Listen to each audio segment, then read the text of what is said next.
nossa leitura. Paramos no segundo inciso, que tem como tema as vias de acesso ao conhecimento de Deus. Foi o número 31 da nossa primeira parte do Catecismo da Igreja Católica. Criado à imagem de Deus, chamado a conhecer e amar a Deus, o homem que procura Deus descobre certas vias para aceder ao conhecimento de Deus. O que nós somos chamados, vimos anteriormente ontem, que toda procura nossa é a procura pela verdade e a felicidade.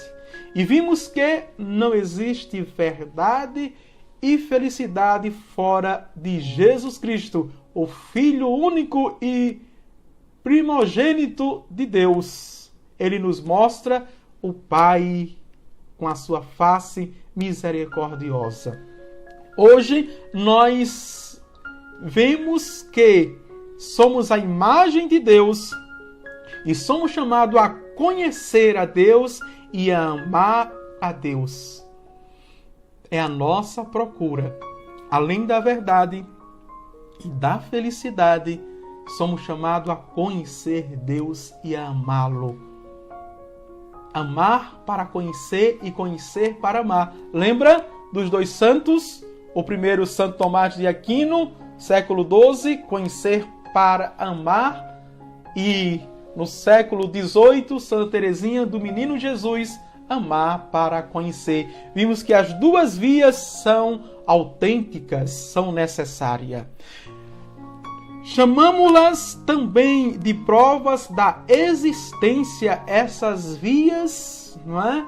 Que nos faz conhecer Deus e a sua existência. Não no sentido das provas que as ciências naturais buscam, que admitem, mas no sentido de argumentos convergentes e convincentes que permitem chegar à verdadeira certeza ou às verdadeiras certezas da existência de Deus, do conhecimento de Deus, o Deus único, desde o Antigo Testamento, que se mostrou para o seu povo, o povo de Israel, que levantou uma bandeira e disse: outro Deus não há, senão Deus Javé. E se comprometeu com o projeto de Deus, a esse Deus que elege, a esse Deus que chama, a esse Deus que promete, a esse Deus que é providência na nossa vida. Estas vias para chegar a Deus têm como ponto de partida a criação. Toda a criação, todo o universo, todo o cosmo. Atenção! Dentro dele, o mundo material e a pessoa humana. São as duas vias autênticas que a Igreja vê para conhecermos Deus. Na criação, todas as coisas materiais e a pessoa humana. E isso, as coisas materiais, se desenrola, se desdobra no mundo. E por isso, o primeiro item é o mundo. A partir do movimento e do devir, ou seja, o vir a ser, da contingência, da ordem e da beleza do mundo, pode-se conhecer a Deus como origem e fim do universo, como alfa e o ômega, o primeiro e o fim de todas as coisas. Através de quê? Do movimento, veja, contingente, da ordem que funciona todas as coisas, a harmonia que a qual foi criada, a perfeição e a beleza do mundo. Nós podemos conhecer a Deus como origem e universo e o fim de todo o universo. Veja o que diz Romanos, no capítulo 1, versículos 19 a 20, São Paulo afirma a respeito dos pagãos: o que se pode conhecer de Deus é manifesto entre eles, pois Deus lhe revelou sua realidade invisível, seu eterno poder e sua divindade tornou-se inteligível desde a criação do mundo através das criaturas. E, atenção, os Atos dos Apóstolos, capítulo 14, versículo 15 e versículo 17, atestam isso que Paulo falou na carta aos Romanos, capítulo 1, versículo 19 a 20. Veja o fundamento bíblico que está pautado e ao mesmo tempo está envolto, ou seja, envolvido a doutrina, a santa doutrina, a sã doutrina e o magistério. Também Santo Agostinho, ele no livro das Confissões, ele vai dizer, e aqui é importante, interroga a beleza da terra, interroga a beleza do mar, interroga a beleza do ar, que se dilata e se difunde, interroga a beleza do céu, interroga todas estas realidades, todas elas te respondem: olha-nos, somos belas, sua beleza é o hino de louvor, um confécio. Essas belezas sujeitas à mudança, quem as fez senão o belo? Não sujeito à mudança, o imutável. Quem as fez? O nosso Deus as fez. Numa grande pregação que Santo Agostinho fez, no grande sermão que ele fez, para assim, no mundo racional, no mundo lógico, no mundo exato, no mundo da matemática, do mundo cientificismo, veja, e cientificista, no mundo do laboratório, que eu só acredito vendo se a matéria, se for calculado. Santo Agostinho diz, olha para o funcionamento. Jesus disse, olha para os lírios do campo. Veja, as plantas selvagens. Olha para os pássaros do céu. O rei Salomão, nem todo o seu esplendor na sua beleza é comparável aos lírios do campo, que a rainha de Seba e Sabá saiu de terras longínquas para ver a sua beleza, levando-lhes presentes. É a harmonia de todas as coisas, do universo, que nós podemos, do firmamento. Gênesis capítulo 1, versículo 19, veja, em 6 dias criou todas as coisas, mas distinguiu os firmamentos, os celestes, os terrestres e os dos mares. Temos isso nitidamente, temos os céus, temos a terra e temos, me desculpe dizer, os mares, não é isso? E com seu funcionamento. O mar, o oceano, é tão imenso que a gente pensa que é infinito. O céu é tão imenso que a gente pensa que é infinito. A terra é tão grande que a gente pensa que não tem mais fim. Isso tudo foi criado por amor. Por quê? Porque Deus nos ama. Deus me ama, Padre Edivânio, eu tenho que proclamar esse amor de Deus na minha vida. Deus te ama e você tem que proclamar este amor na sua vida.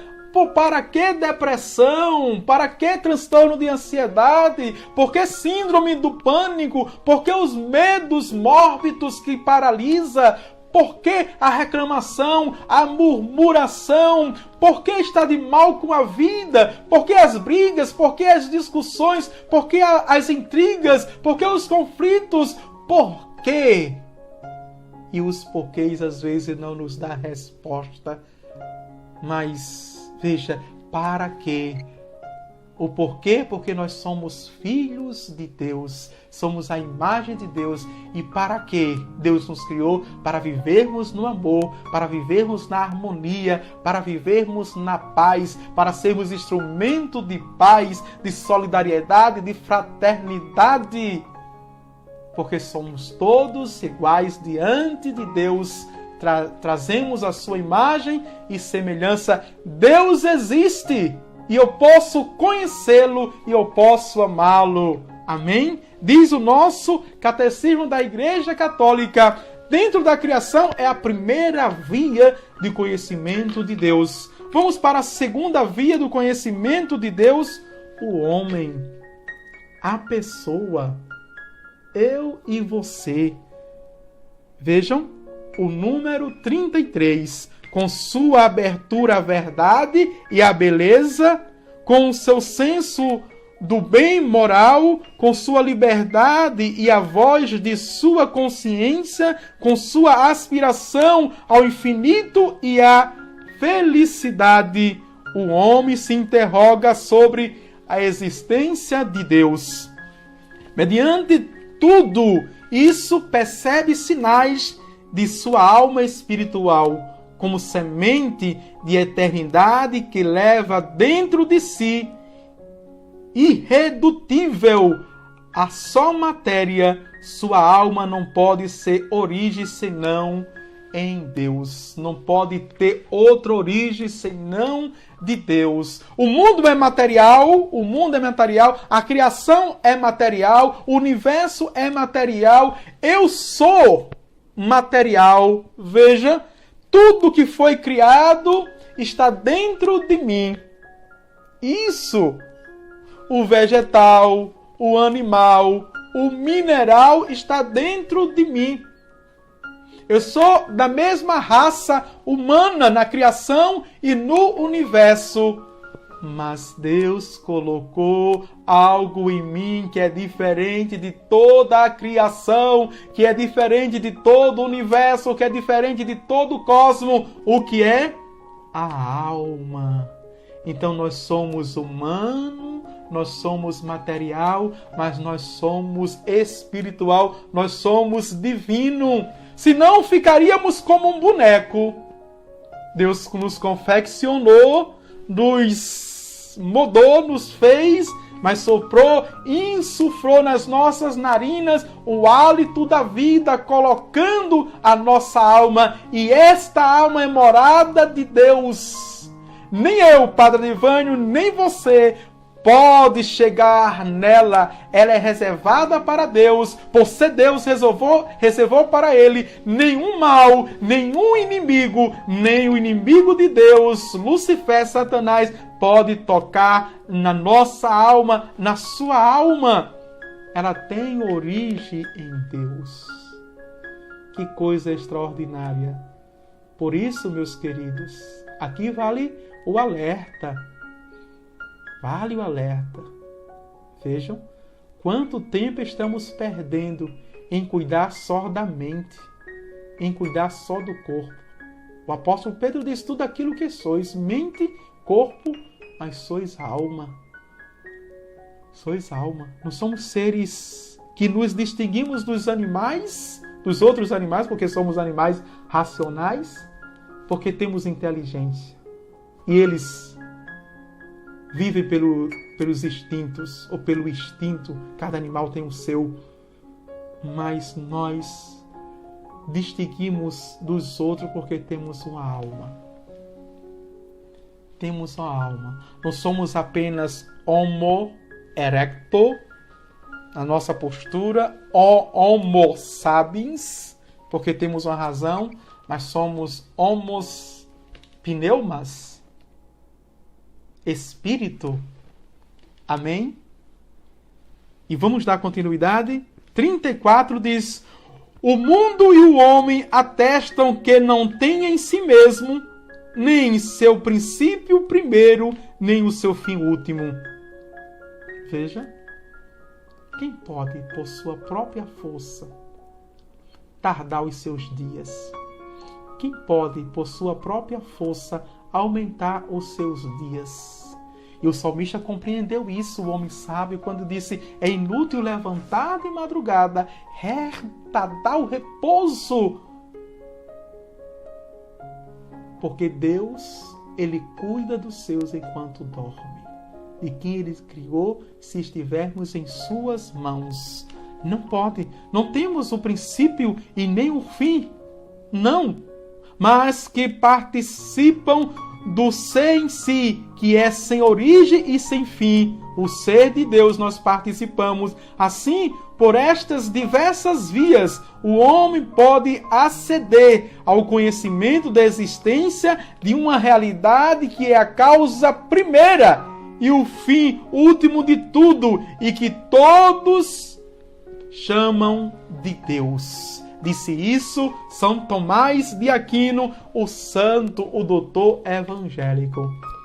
E eu quero agora me escorar num filósofo, o filósofo chamado os filósofos socráticos.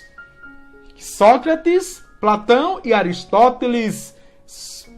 Platão foi discípulo de Sócrates e Aristóteles discípulo de Platão. Então, para dar a prova da existência de Deus, Aristóteles, mesmo sem ter essa consciência, disse: existe. Pelo funcionamento do cosmos, como nós vimos, pelo funcionamento do universo, da criação da natureza, ele disse: só pode ter um motor imóvel que move todas as coisas e por ninguém é movido. Amém? Ninguém é movido. E quem é este motor imóvel na linguagem grega do filósofo Aristóteles? É Deus. Ele move todas as coisas e por ninguém é movido, porque Ele é Deus. Quem criou Deus? É a pergunta da criança. Deus existe, mas quem criou Deus? Deus é o incriado. Deus é o incriado. Veja. Ele cria todas as coisas. Ele criou a todos e por ninguém foi criado. Justamente isso que Aristóteles quis dizer. Vamos adiante. Está dando para acompanhar? Faça a sua observação. Coloque também, não é? Que Deus continue lhe abençoando em nome do Pai, do Filho e do Espírito Santo, diz Evânia Freire. Faça a sua observação. Número 35. As faculdades do homem o tornam capaz de conhecer a existência de um Deus pessoal. Veja, as nossas faculdades cognitivas, a nossa inteligência, a nossa razão, juntamente com a nossa vontade, as nossas faculdades, é um Deus pessoal. É um Deus que tem olhos e vê, é um Deus que tem ouvido e ouve, é um Deus que tem mão e toca, é um Deus que tem coração e sente, é um Deus que tem boca e fala. Assim ele disse a Moisés diante da sarça ardente, quando Moisés fez aquela experiência lá no monte da sarça ardente. Deus disse: eu ouvi o clamor do meu povo, eu vi o sofrimento do meu povo, e se ninguém se levantar, eu mesmo descerei para libertá-lo. É um Deus pessoal, não um Deus que está distante no seu trono, um Deus que faz pouco caso da sua criação e dos seus filhos e filhas que Ele criou. É um Deus que sanguinário, que gosta de ver sangue. É um Deus que na primeira conotação do Antigo Testamento, dente por dente, olho por olho. Não, é um Deus que o seu Filho Jesus Cristo, vejam, no Novo Testamento, e que nos atesta isso é Paulo de Tarso, quando ele diz que Jesus chamou Abba, Pai, Paizinho, Painho, bem próximo de nós. Não é um Deus apenas que está distante. Esse é um Deus pessoal, em que eu posso conhecê-lo, posso fazer uma experiência, posso me tornar íntimo. Vamos ver mais adiante. Mas para que o homem possa entrar em sua intimidade, vejam, Deus quis revelar-se ao homem e dar-lhe a graça de poder acolher esta revelação pela fé. O conhecimento de Deus nós chamamos de revelação, mas somente podemos conhecer totalmente no seu ser, que foi dado a nós pela fé. E depois vamos descobrir. Eu não quero antecipar o conceito de fé. Nós vamos, seguindo o caminho que o catecismo nos propõe e que nos abre, tá certo? É só pela fé que nós podemos conhecer esse Deus que se revela, esse Deus que se desvela para todos nós. Vejam, contudo, as provas da existência de Deus podem dispor a fé e ajudar a ver que a fé não se opõe à razão humana. Até então, o Papa João Paulo II escreveu uma carta chamada Fidei, que quer dizer fé, et ratio, razão, fé e razão. Ele diz, coloca lá no meio da carta encíclica do documento, que são as duas asas do cavalo alado que o faz voar. Sem uma asa, o cavalo não voa. Sem uma asa, a ave não voa. Sem uma asa, a águia não pode ir em direção ao sol. Quanto mais fixa seu olhar no sol, muito mais ela alça voos para o alto. Assim também somos nós. Deus nos deu a fé e se revela pela fé, mas também nos deu uma inteligência. Ele é inteligível, ele é razoável, seja de razão, se deixa conhecer pelo nosso intelecto que nos deu, nos dotou. E todos nós somos inteligentes, viu? Todos nós somos inteligentes, porque é uma faculdade dada por Deus. Amém? As duas coisas, as duas mãos, os dois braços, as duas colunas, as duas asas para conhecermos Deus. A fé, que é dom de Deus, que é virtude de Deus, mas também a razão, que é uma das faculdades que Ele colocou em nós. Vamos para o terceiro inciso. Conseguimos terminar o segundo inciso. O terceiro inciso diz: o conhecimento de Deus segundo a Igreja. O conhecimento de Deus segundo a Igreja. Número 36, a Santa Igreja. E aqui eu chamo a atenção para a linguagem. Quando nós nos referimos à Igreja Católica, aprenda, católico. Tu, católico, aprendes a se relacionar com respeito com a Mãe Igreja, a anciã, a esposa do Cordeiro. O catecismo começa dizendo a Santa Igreja, a Minha Senhora. E às vezes São Padre Pio, lá a imagem por trás, São Padre Pio confundia, que ele chamava a Minha Senhora da Igreja, quando chamava a Igreja, e chamava a Minha Senhora quando chamava a Nossa Senhora. Mas porque ele não sabia? Sim, ele sabia que o que é aplicado a Nossa Senhora se aplica à Igreja. O que se aplica à Igreja se aplica a Nossa Senhora. A minha Mãe Igreja, a minha Santa Igreja. É isso que o Catecismo diz, viu? A Santa Igreja, nossa Mãe, sustenta e ensina que Deus, princípio e fim de todas as coisas, pode ser conhecido com certeza pela luz natural da razão humana a partir das coisas criadas, como vimos. E Santo Agostinho, ele alerta muito bem para isso, quando diz: olha para a beleza do mar, olha para a beleza dos céus, olha para a beleza da terra, olha para a beleza das flores. Na harmonia, olha para a beleza. E quem confirma é o Concílio Vaticano I.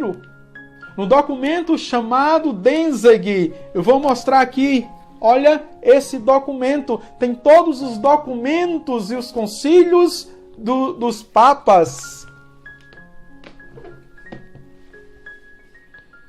diz justamente isso, que podemos chegar à luz do conhecimento de Deus. Sem esta capacidade, o homem não poderia acolher a revelação de Deus. O homem tem esta capacidade por ser criado à imagem de Deus. Gênesis capítulo 1, versículo 27. Porque eu tenho a inteligência, porque eu tenho a capacidade racional, porque eu sou a imagem de Deus. Não é técnico, não é mecânico. Vejam, não é mecânico. Foi Deus que me criou. Não é comum nem normal. A gente nasce, a gente não é muitas vezes educado e catequizado para ter esse conhecimento. Eu sou inteligente porque eu trago a imagem de Deus na sua infinita sabedoria, onipresença, onipotência, onisciência, o nosso Deus. Vejam. E vamos adiante. O 37, o número, todavia, nas condições históricas em que se encontra o homem, enfrenta muitas dificuldades para conhecer a Deus, apenas com a luz de sua razão. Por quê? Porque é apenas uma asa. Nós vimos que precisa da fé, mas pedagogicamente, didaticamente, o catecismo está nos conduzindo. Perceberam? Só tem uma asa. E vamos justamente para o que o Papa, na encíclica Humani Generis, que está no documento Danzig, o Papa Pio XII já dizia. Olha o texto que o catecismo traz belíssimamente em parêntese. Pois, embora a razão humana, absolutamente falando, possa chegar com suas forças e lume, ou seja, luz naturais, ao conhecimento verdadeiro e certo de um Deus pessoal que governa e protege o mundo com sua providência, bem como chegar ao conhecimento da lei natural impressa pelo Criador em nossas almas. De fato, muitos são os obstáculos que impedem a mesma razão de usar eficazmente e com resultado desta sua capacidade natural. Nós podemos, sem a fé. Isso significa o quê? Padre, o ateu pode chegar à compreensão de Deus? Pode, pela sua razão, pela sua inteligência. O pagão pode? Pode. O indiferente pode? Pode chegar. Vejam que Lucifer, sendo o espírito finíssimo, o mais inteligente da corte celeste, abaixo de Deus, quando ele caiu, ele não perdeu a inteligência. Não perdeu. Vejam, pode sim chegar. E aqui eu abro um parênteses, não é? Que eu contei em uma das missas. Em 2010 foi o jubileu sacerdotal. Fomos a Roma e depois do congresso com o Papa, que é o nosso Papa emérito agora, Bento XVI, que fez as conferências com outros cardeais, nós fomos para a Terra Santa. E lá o guia turístico foi um judeu.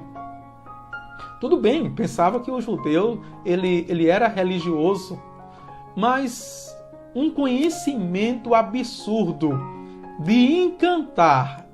Nós que eram mais de 30 padres, estudamos filosofia, estudamos, teologia, Bíblia, estudamos a geografia bíblica, e aquele homem, ele não era bom apenas na geografia lá em Jerusalém, na Terra Santa, mas os fatos, os acontecimentos de Jesus Cristo, ele colocava com uma inteligência bela, fantástica.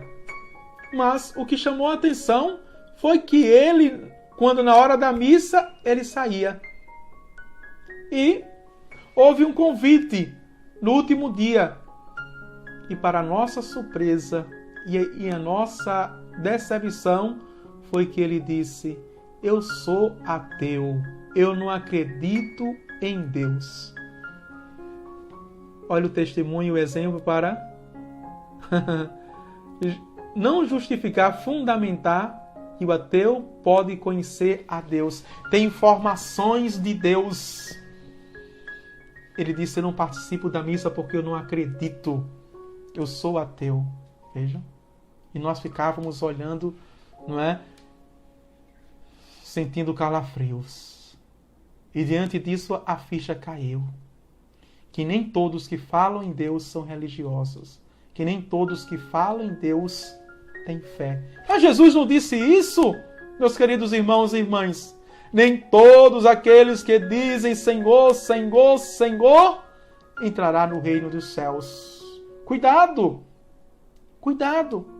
Que falas da boca para fora, mas o teu coração está distante de Deus. Vamos adiante. As verdades que se referem a Deus e as relações entre os homens e Deus são verdades que transcendem completamente a ordem das coisas sensíveis. E quando estas verdades atingem a vida prática e a regem, requerem sacrifício e abnegação.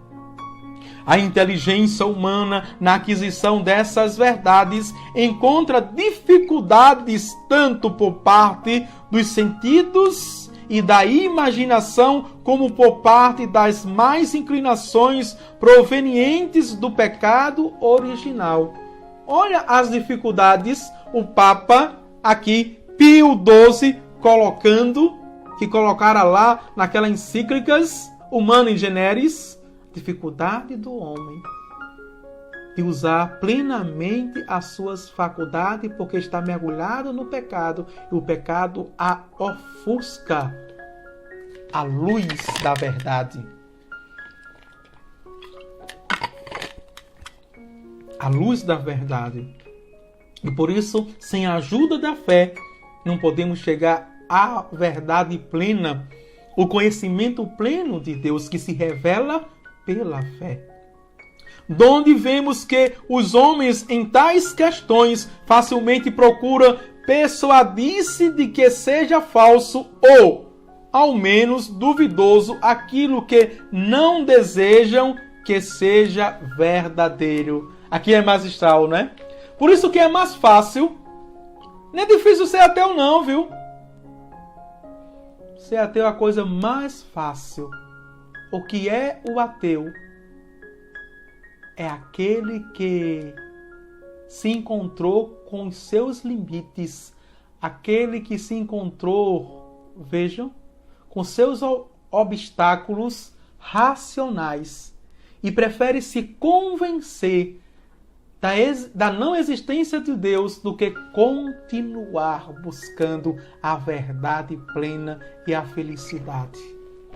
São aqueles que se iludem, que procuraram e já encontraram, que na verdade, se forem honestos, sabem que existe um limite entre a imanência e a transcendência, entre humano e divino. E aqui está no campo da fé a outra asa que nos faz voar, que nos faz subir. E é interessante, quem diz isso é o doutor angélico Santo Tomás de Aquino. O número 38 diz assim, vejam, por isso o homem tem necessidade de ser iluminado pela revelação de Deus, não somente sobre o que ultrapassa seu entendimento, mas também sobre as verdades religiosas e morais, que de per si não são inacessíveis à razão, a fim de que estas, no estado atual do gênero humano, possam ser conhecidas por todos sem dificuldades, com uma certeza firme e sem mistura de erro. É magistral, né? Sem mistura de erro. Por isso que Jesus disse, vejam, toda espécie de pecado vem do coração. Até o adultério vem do coração. Ele que se revela, revela-nos plenamente. Deus revela o homem ao homem. Revela as nossas dificuldades, não somente, mas os nossos limites. E por isso nos dotou pelo batismo, o primeiro sacramento, nos deu a fé. A fé para voltarmos a Ele. A fé que nos reconduz a Ele. A fé que nos faz tê-lo como Deus pessoal, entrarmos em intimidade e conhecê-lo por dentro e não por fora. Aquele judeu ateu só conhecia Jesus por fora. Só tinha informações de Jesus, mas nunca fez uma experiência capaz de lhe iluminar e lhe transformar totalmente. Quem você quer ser?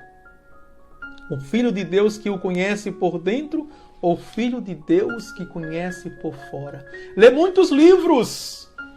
Tem uma biblioteca maior do que a minha. É um conhecedor das ciências, das filosofias, das psicologias, das antropologias da vida, de toda a medicina. Vejam. Mas que não tem um conhecimento da graça de Deus. E aqui, o catecismo diz que, veja, com uma certeza firme e sem mistura de erros, nós podemos chegar ao conhecimento de Deus e ninguém pode nos iludir, ninguém pode fazermos tutibiar na fé, vacilar na fé, ter uma fé míope ou ter uma fé manca, uma fé capenga, mas uma fé firme, sem dúvidas e sem margem de erros. Quando você conhece a sua igreja, a Igreja Católica, portanto, quando você conhece a sua fé, a Santa Mãe Igreja, olha aqui o dedinho do padre, você não a deixa por nada. A sua fé é firme, a sua fé não lhe deixa margem de erros. Ninguém vai bater na sua porta lhe enganando com versículos, com capítulos, com livros, dizendo que a Bíblia fala isso, que teólogo falou isso, que doutor fulano ou cicrano, para lhe encher de arrotos. Vejam, teóricos, e você ficar sufocado com dúvidas, incerteza da sua fé.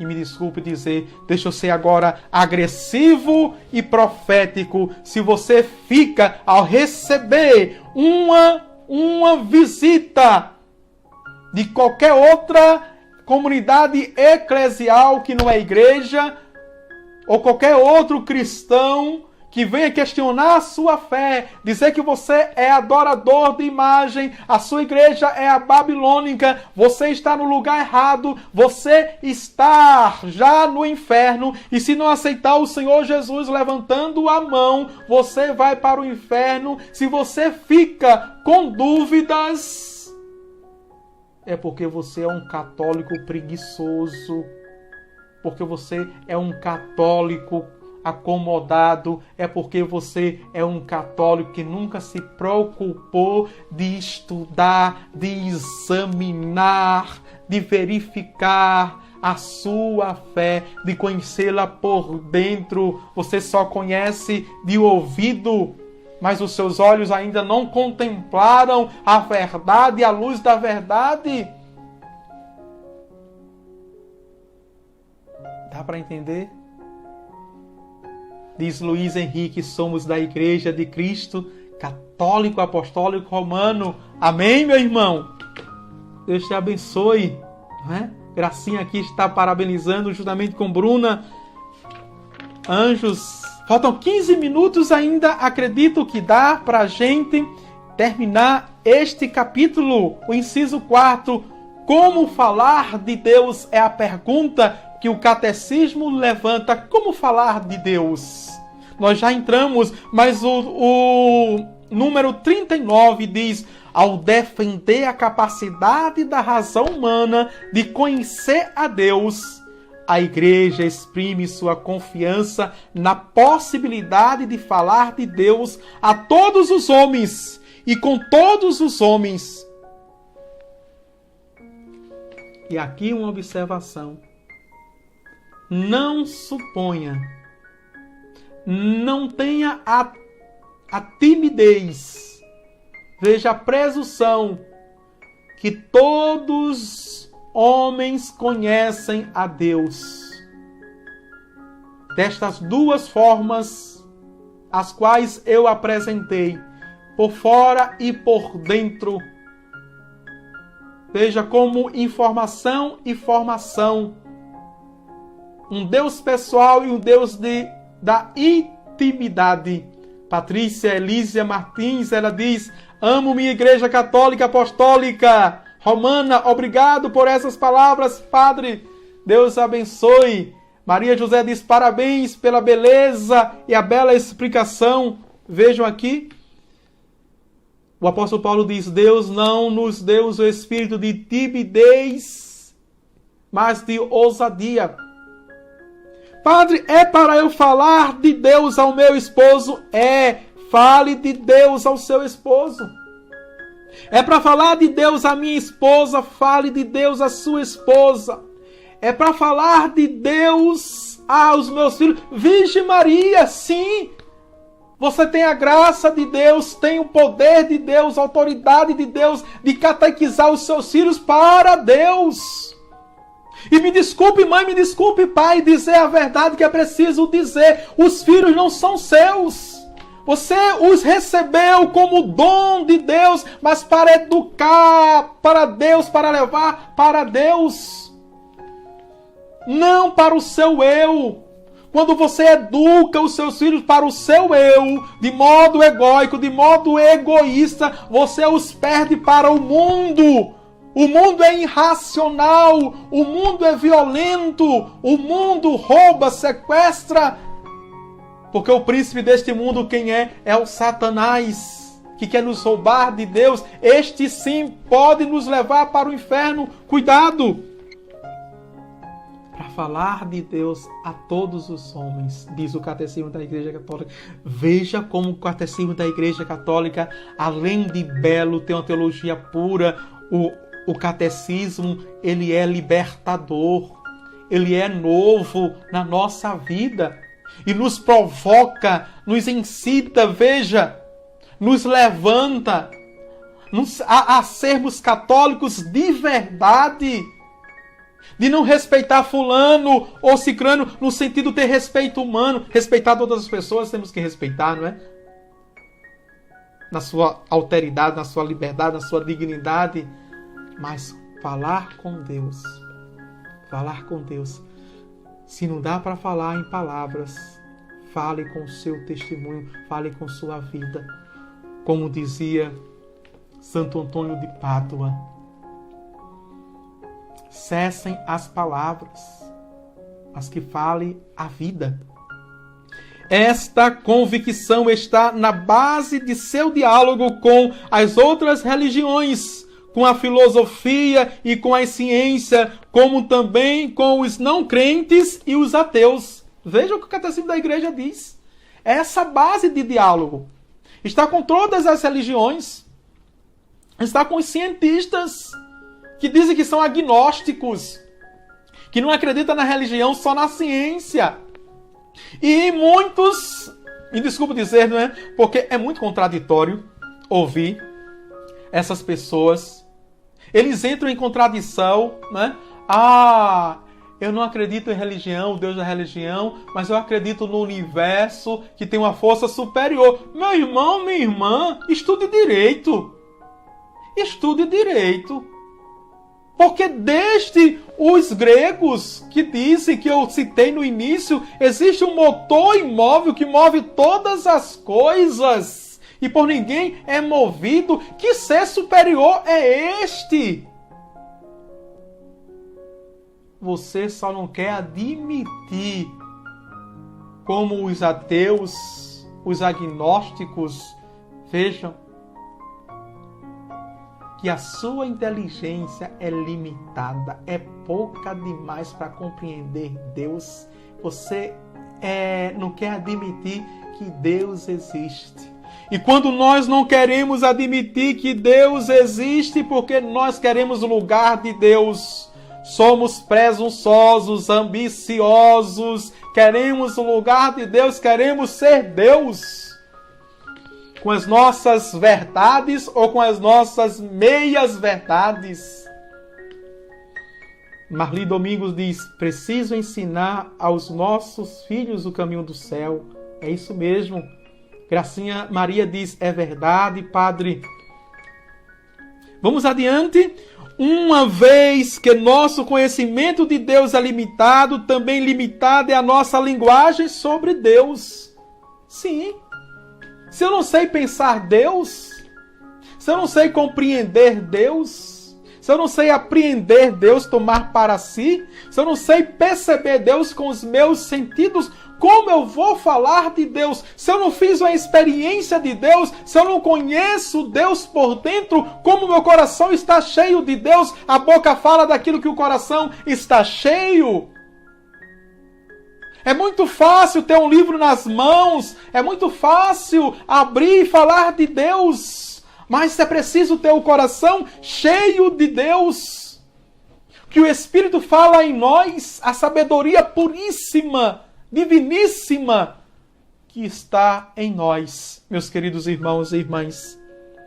Vejam, só podemos falar de Deus a partir das criaturas e segundo o nosso modo humano limitado de conhecer e de pensar Deus. E aqui é válido para todos, viu? Como o nosso catecismo é realista, como nossos bispos no Concílio Vaticano II foram realistas em dizer isso. Que a nossa linguagem para descrever Deus, para revelar Deus, é uma linguagem limitada.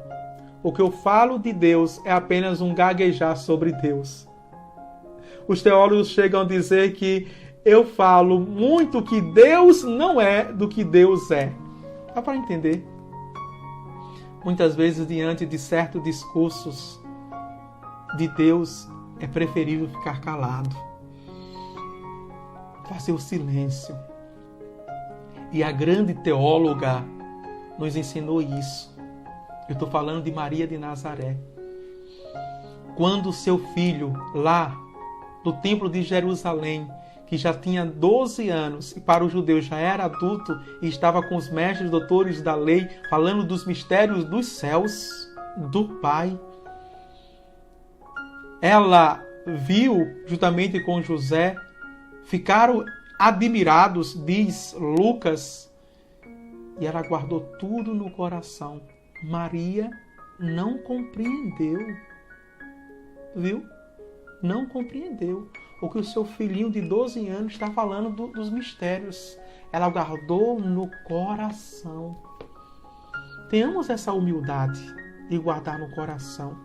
E o Espírito Santo, aquilo que está guardado no coração, vai revelando, vai desembrulhando aquilo que está embrulhado, ou seja, que está escondido do nosso coração. Tenhamos essa humildade. E quando não sabemos, peçamos a poderosa intercessão de Nossa Senhora. Os padres da igreja, antes das homilias, rezavam a Ave Maria, para que a luz da verdade viesse. Vamos lá? As criaturas, todas elas, trazem em si certa semelhança com Deus. Muito particularmente o homem criado à imagem e à semelhança de Deus. É o número 41. O Catecismo diz que todas as criaturas trazem de certa forma uma semelhança de Deus. Mas na criação, a criatura em especial, que não de forma, veja, ofusca, traz a imagem e semelhança de Deus, mas traz nitidamente, claramente, a semelhança de Deus é o homem, ou seja, a pessoa. Por isso, as múltiplas perfeições das criaturas, ou seja, sua verdade, sua bondade e sua beleza, refletem a perfeição infinita de Deus. Dá para entender agora? O que é santidade? Porque eu tenho o dever de ser santo.